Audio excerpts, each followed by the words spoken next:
Hello, Master Gardeners. This is Nathan. I just wanted to say a word about recording hours.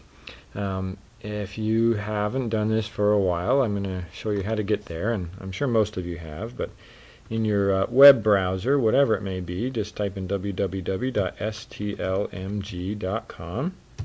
And then when you get there, of course, you got to log in. So over here, you enter your login and your password. Mine just fell automatically because I'm using Chrome, and I told it to do that, but that may not be the case for you. After you sign in, you go down here to Report Hours, and then you're going to select the date that you completed those hours and fill in the number of hours that you did.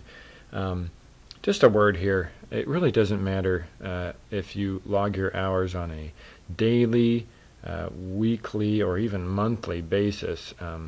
Obviously, the more often you're in the habit of logging hours, the more accurate and complete your hours are going to be. But if you volunteer 5 days in a week and you just want to put them all in at the end of the week, that's fine. Go ahead and put in, the month and the day, but just add all those hours up. If it was 3 hours a day over 5 days, just put 15 in on that last day. It's okay to do that. You don't have to enter 5 separate entries for that week. So you put the number of hours in, and then I'll just do that. And then you choose your project. Now there's many things to choose from down here, and hopefully wherever you did those hours they fit into a category. But if they don't, it's not a big deal. What we're trying to do is communicate horticultural information for the benefit of people everywhere in our community. And so if it doesn't fit into these neat categories, then just go over here and maybe try community projects.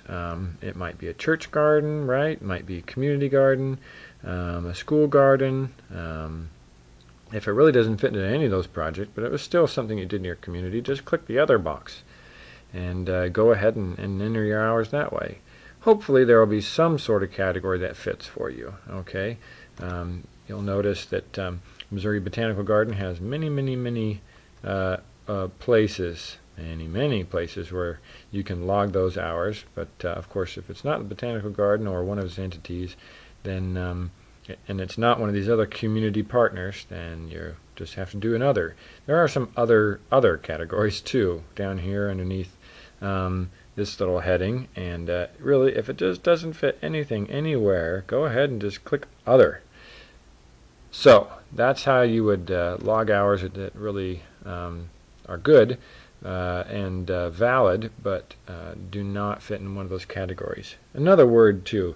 Please log all your hours, not just the first 40 or 50 or 60. Log every hour that you donate to the community. When you are sharing gardening information with others, and or your skills with others, and that's just for benefit without any compensation, you are volunteering and doing a good job. So please record and log those hours. They make a big difference for the Botanical Garden and Extension to be able to have that at the end of the year and say, look what our Master Gardeners are doing. They are the equivalent of 19 full-time workers and things like that. It can be very helpful to us. So please do not stop when you get done with 40.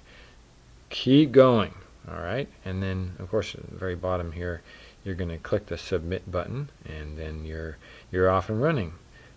Obviously, if you are not doing volunteer hours but you're doing continuing education, you just come down here and you say either a continuing education class with Master Gardeners, maybe a Mobot class or something in community college, or just another.